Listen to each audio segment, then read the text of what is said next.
Hi everybody, this is Ryan George from the thing you're currently watching. Please enjoy this pitch meeting for The Last Jedi that I made several years ago, and then stick around after because I'm gonna just say stuff. And while you're doing that, I'm gonna draw something Star Wars related. Okay, so we have a lot of great stuff set up from The Force Awakens that we have to pay off in this movie, so let's start with Snoke. What do you have planned for Snoke? Sure, well, you know how he was this dark, ominous hologram figure? Yeah. Well, in episode 8, we're gonna see him in person, and he's gonna be more of like a disfigured old playboy. He is. Yeah, and he has like a really flashy gold robe on. It looks like what they probably give you if you rent a suite at a Trump hotel. Interesting. Yeah, so overall he looks like if Hugh Hefner fell face first down an elevator shaft and then they did their best. And so do we find out more about him as a character? Oh yeah, definitely. So you know how in the first movie it was like, who is this guy? What's his deal? Yeah. Well, in this movie we confirm that he's like an evil guy. Oh, okay, saving him for a bigger role in episode 9. No, he dies. He does? Yeah, Kylo Ren cuts him in half. Wow, do you think the fans are gonna be disappointed, or what do you mean? Well, I mean, we kind of baited fans for 2 years with questions like, who's Snoke? And now he's dead. Right, that's what makes it so surprising. Oh, true, I didn't think of it that way. Plus, it gives more weight to the reveal of Rey's parents. Oh yeah, about that. They are nobody. Oh, really? Yeah, Kylo Ren says he saw it in a vision, so they're dead, they're nobody. Is he telling the truth? Yeah, I don't know, we're just gonna kind of gloss over it. Okay, so what about the other big cliffhanger? What's that? Well, at the end, Rey is handing Luke his lightsaber back. It's like a huge moment. Oh yeah, well, he just tosses it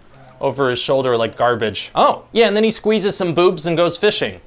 Whose boobs? Just this big alien sea cow with 4 boobs. A big alien sea cow with 4 boobs. Yeah, and then the alien sea cow with 4 boobs looks at Rey like, you seen this? So we're really taking all the stuff that The Force Awakens set up and just throwing it out the window. Pretty much, yeah, but here's the thing. I don't think JJ actually had answers to those questions. What makes you say that? Well, I mean, you've seen Lost. True, okay, I see what you're saying. Yeah, so I figure let's just kind of wipe the slate clean. Fair enough, let the past die. Kill it if you have to. Oh, yeah. Yeah, I like that. Can I add that in? Sure, thanks. And oh, actually, there is one big question we are gonna answer in here. What's that? How does Kylo Ren look without a shirt on? Was that a big question? Don't tell me you've never wondered. No, I don't think I have. Well, the answer is surprisingly good. Well, okay. Yeah, dude, works out. So what else happens in the movie? Oh, well, there's a really powerful scene where Kylo Ren, with his shirt on, is gonna kill his mom, Leia, like he killed his father. Exactly, but at the last second, he stops himself. Wow. But then it's too late. Leia's command post is hit by another ship from the First Order. Incredible. Yeah, and we see her body floating through space, and it's a really beautiful end for the character because you should have her fly back. What? Leia, have her fly back like Mary Poppins.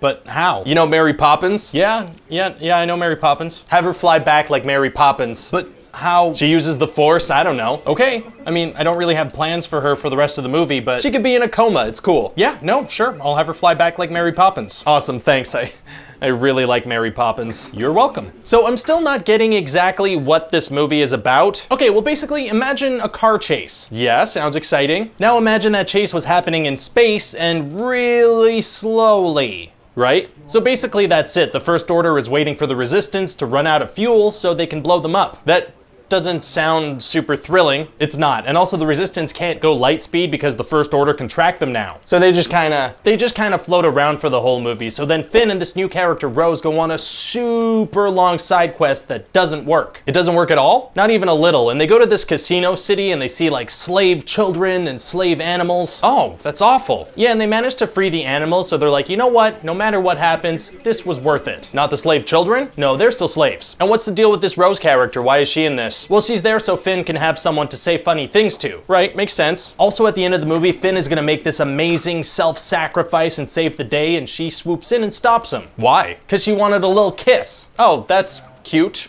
I guess. Yeah, and it really comes out of nowhere because there was no romantic chemistry there whatsoever. And she stops him from saving the day. Doesn't that put everybody's lives in danger? It does. I mean, Luke shows up and saves the day, but she didn't know that was gonna happen. And what about some of the other characters? What about BB-8? Well, BB-8 is now a superhero. Really? Yeah, he's basically the best fighter in the movie. Wow. What about Captain Phasma? Oh, well, I thought she was really underused in the first movie. Agreed. So I did that again. Oh. Yeah, and also she dies. Wow. But we do find out her armor is like really strong, like blaster proof. How come only she has that armor and not all the stormtroopers? I don't know. And Rey? Yeah, she gets a lot stronger in this movie with little to no training or struggle. It's like the classic hero's journey, but you cut out all the middle stuff. Exactly. What else happens? We have R2-D2 and C-3PO. They both show up and they're like, hey, we're in this. Fan service. And also there's a purple-haired Vice Admiral that keeps secrets for no reason. And Kylo Ren and Rey slide into each other's Force DMs. Okay, now let's talk merchandise. Okay. You mentioned BB-8, but I feel like we need something new to sell toys. Yeah, makes sense. I know it's gonna be tough to come up with something that people just blindly throw money at. Actually, super easy, barely an inconvenience. Really? Yeah, just what are two creatures that people find cute? I don't know, seals and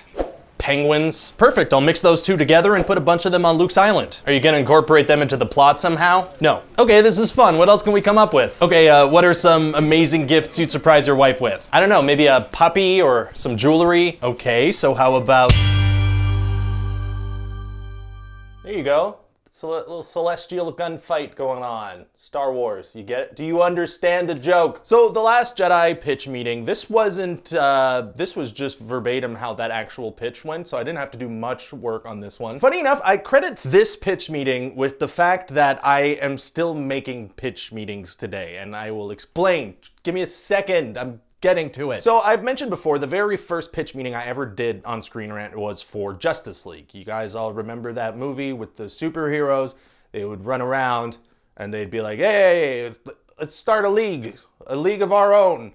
And then there was a bad guy and they were like, come on, hey, stop. What am I talking about? So as you remember, that movie was super divisive. You had one side being like, hey, what the hell was that? And then other people were like, hey, I liked it, I didn't mind it. And then both sides were like, I disapprove of what you say, but I will defend to the death your right to say it. Remember that? Remember when that happened? So in the midst of all that online conversation, my pitch meeting for Justice League landed there, you know? It was pretty good timing and it did pretty well. And Screen Rant had kind of let me give this concept a try with that video. So then it did well and they were like, all right, let's keep going. You know, maybe this works. There is a thing in online video where, you know, a video does well and then you try to do more, but they don't do as well, and then it all kind of peters out. And I don't mean that as being offensive to anyone named Peter watching. It's just, it's not my fault that your name is also a verb that's like a slow, uninteresting death, right? That's not on me. And so after Justice League, I did 5 pitch meetings, and they did okay, but not as great as Justice League did. So there were signs of future petering. But then a crazy thing happened where less than a month later, after that crazy divisive movie, this other divisive movie comes out. And everyone's up in arms again. You have one side being like, I didn't like that. Why was Luke squeezing a boob? And then another side was like, I quite liked the Luke boob grab thing.